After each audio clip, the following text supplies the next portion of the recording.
You're 64 years old, married, and you've accumulated $1.6 million in retirement savings, and now you're at the point where you're looking to retire and wondering, how do I go about building a plan? That's what we're going to look at in our video today.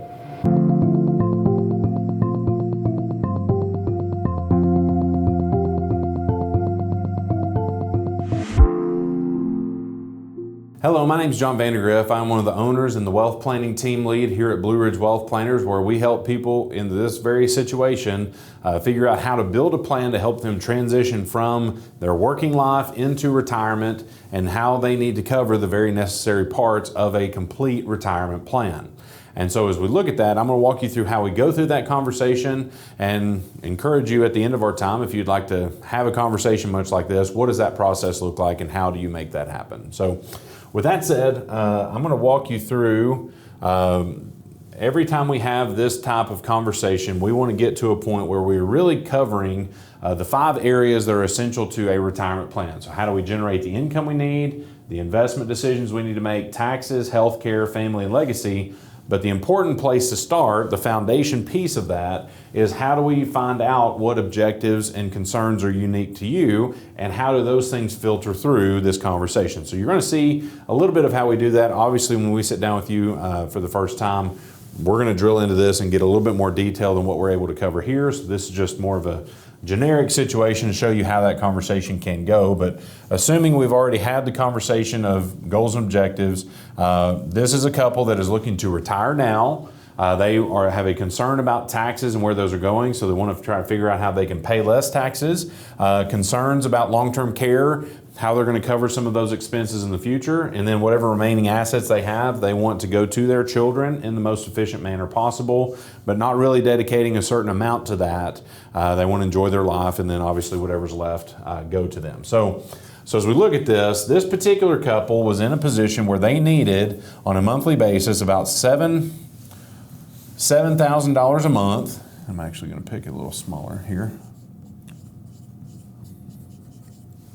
$7,000 a month in retirement dollars net of taxes. So if we added some taxes back in, we're looking at a need of about $95,000 a year gross of tax.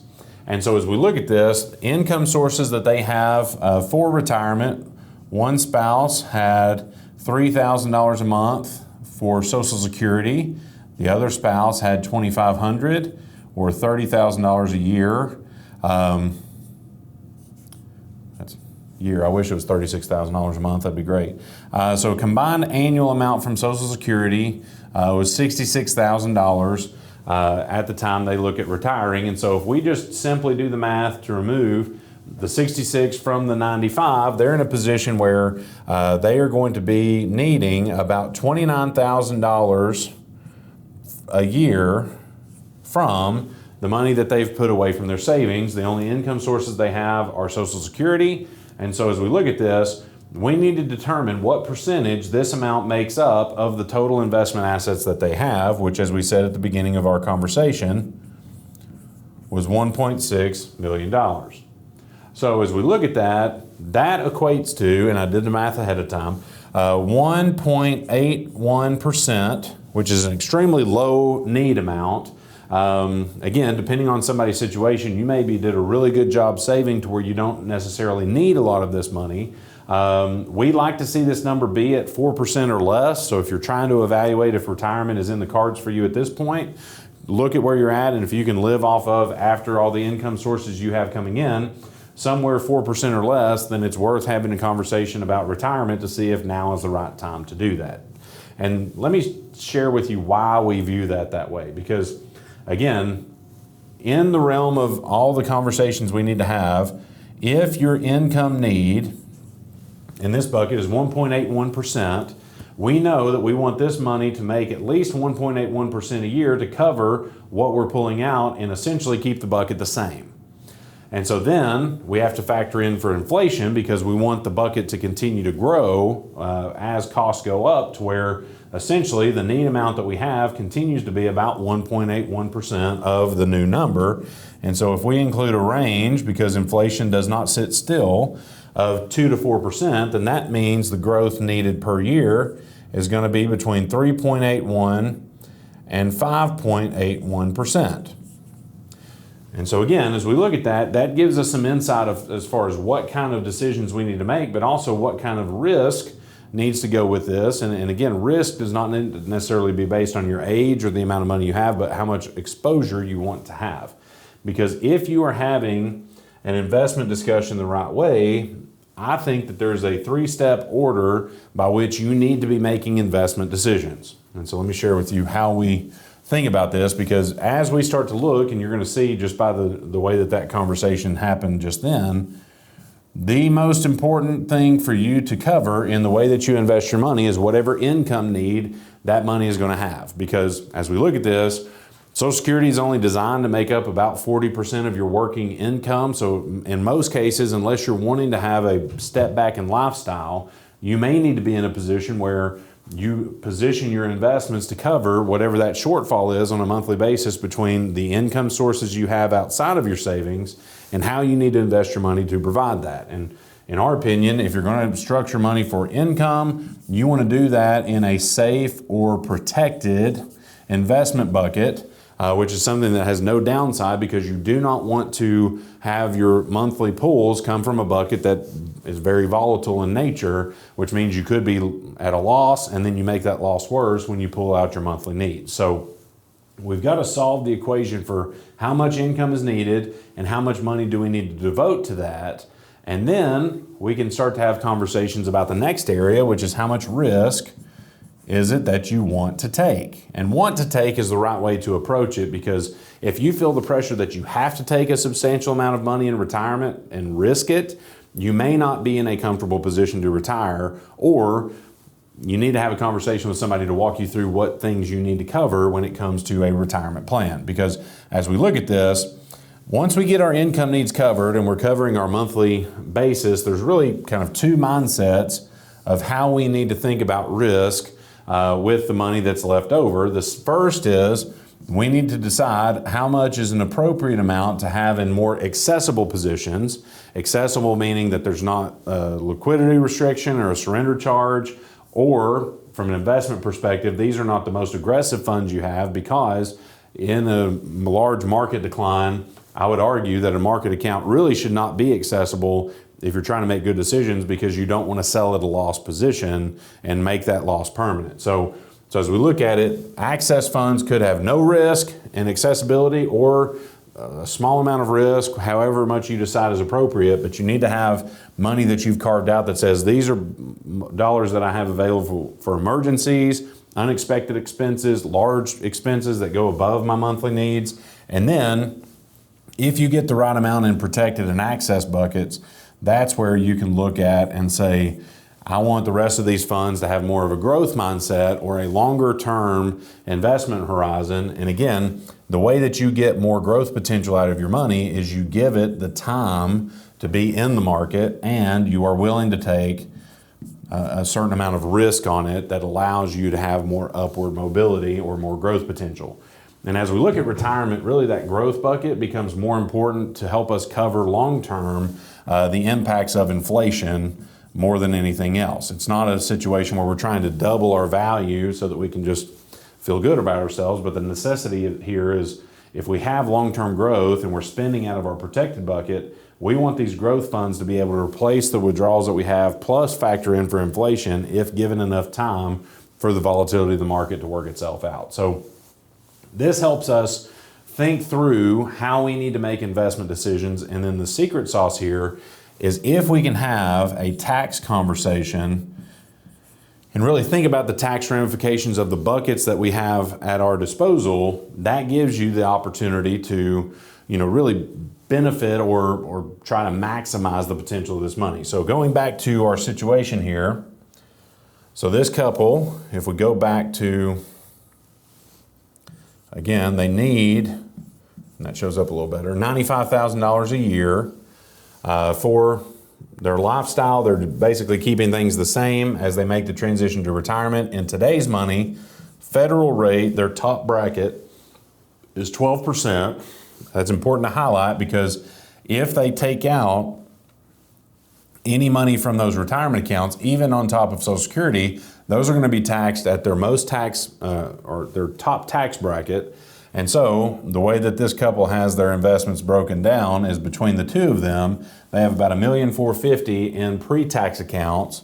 They've got about $150,000 in after-tax or brokerage type instruments, cash alternatives, and then $0 currently in tax-free buckets like Roth IRAs or properly structured life insurance plans.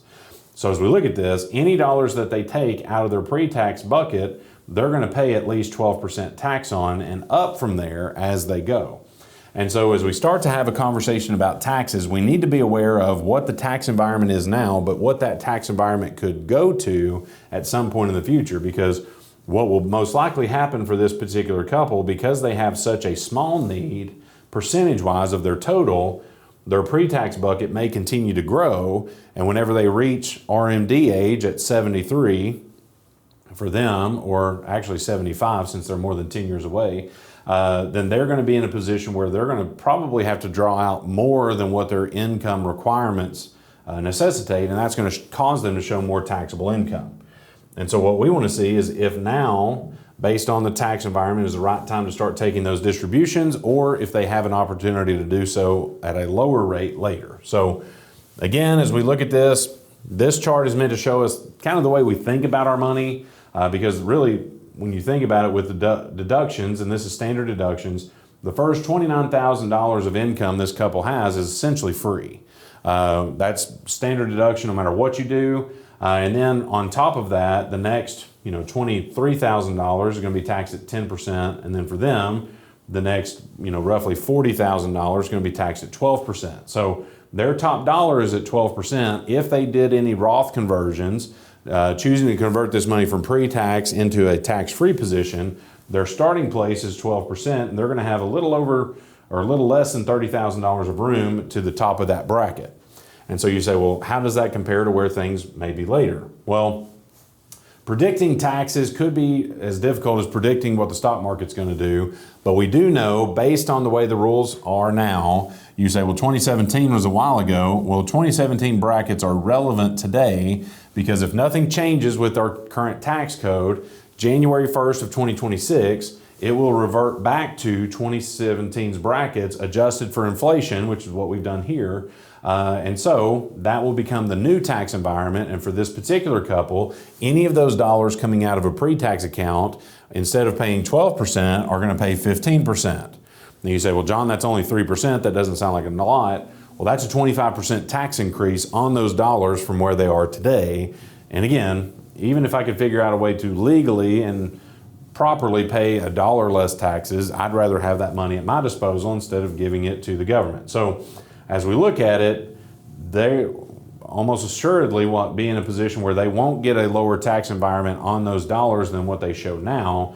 And if taxes get worse, the last time that we have a noticeable difference in tax brackets from what we've gotten used to over the last 40 or so years was 1981. And what I want you to notice is the amount of tax brackets that we have, but also how quickly they ramp up. Because for this particular couple, today, they only experience really 2 tax brackets if you don't count standard deductions, versus if they have this same level of income in the future, they're going to progress through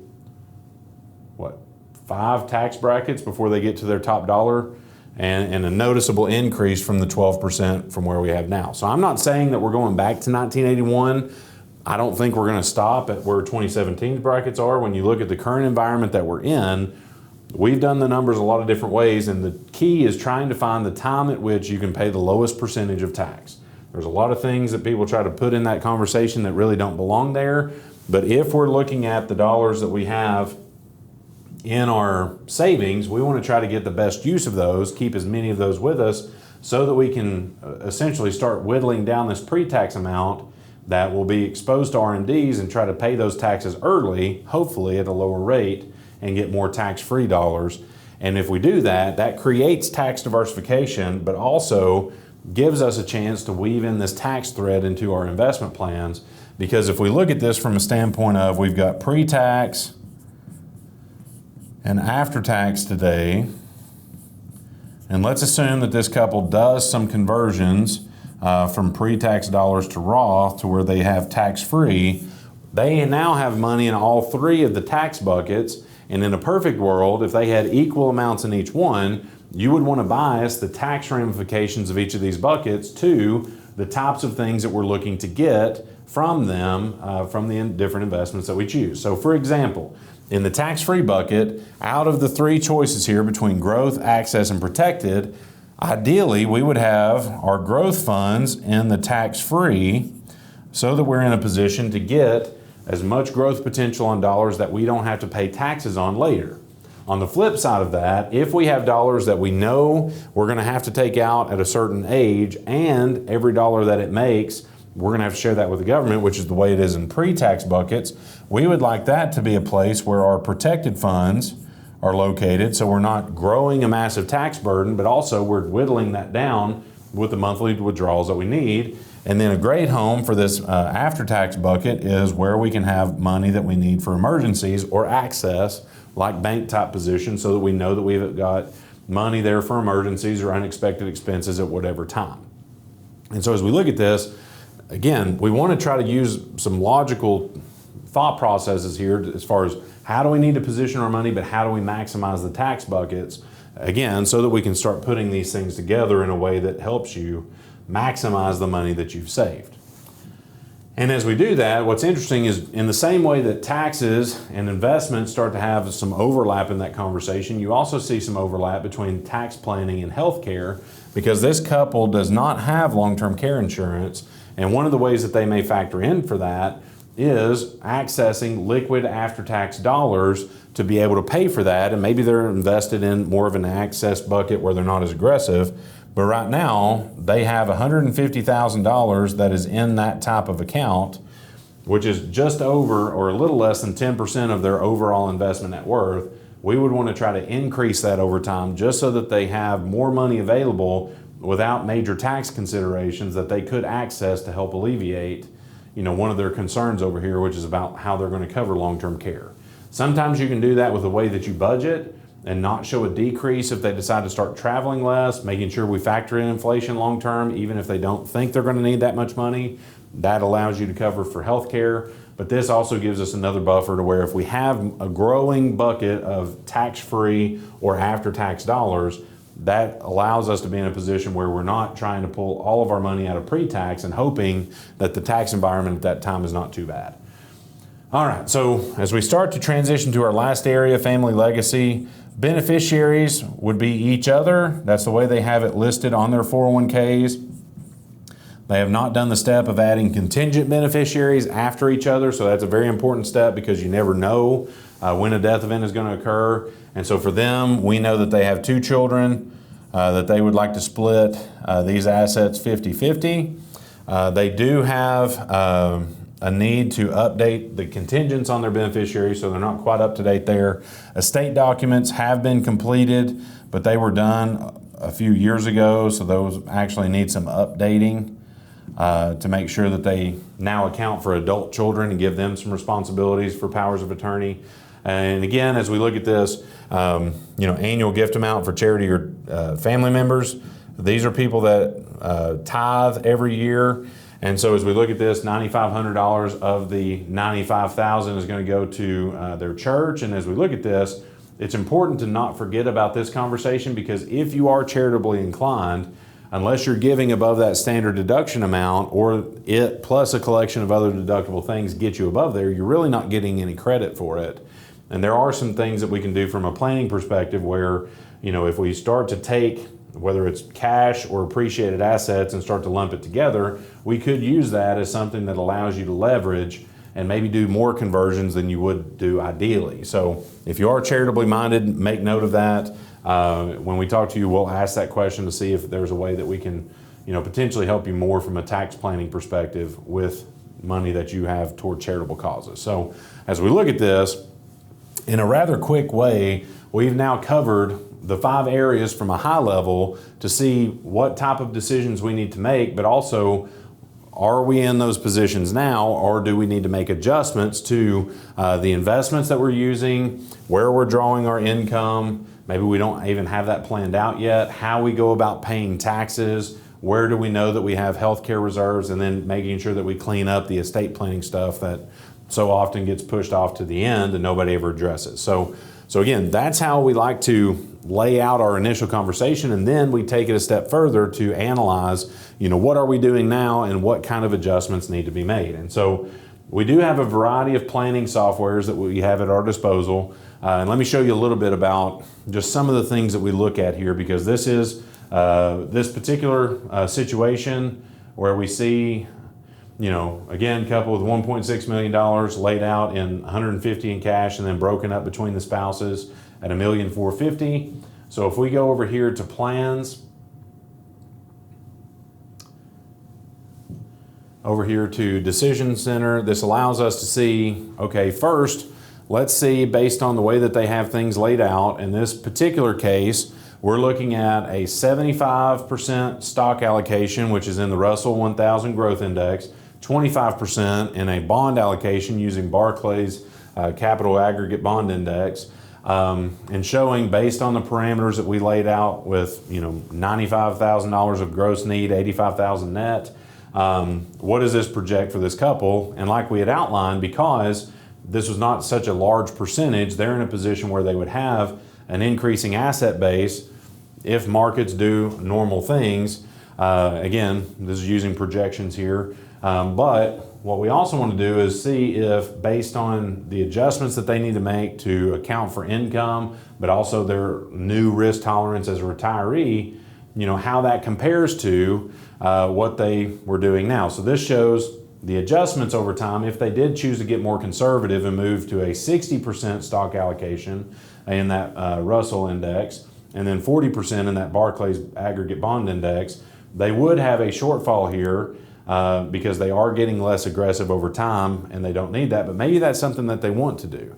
Again, what we've got to outline is, what are the things that we need? How do we make sure that we make the adjustments for this new phase of life? And so, if we walk you through this discussion, we will outline kind of where your positions are, but also what type of adjustments could make sense. And then what's nice about these planning tools is we can also factor in, what if we do have a long-term care event? Do we want to do any conversions and see the impact of that long-term? Or maybe we want to spend more money in retirement. How do we leverage this to where we try to increase the amount of overall spending we're able to do? That's the benefit of going through a planning discussion where we're looking at all the factors we need to consider, but really making sure that we're having the conversations that need to be had at any particular time. So as we look at this, our, offer of you is, if you've not had at least this much of a planning discussion, you probably don't have a well-rounded and holistic plan. Maybe you do things entirely yourself. Maybe you work with an advisor. If you don't know that you have all your bases covered, we would love to sit down with you, walk you through what things you need to consider, but also talk about how we could potentially add value to you in these areas. Maybe we help you from an investment planning perspective and management, help you do some tax planning.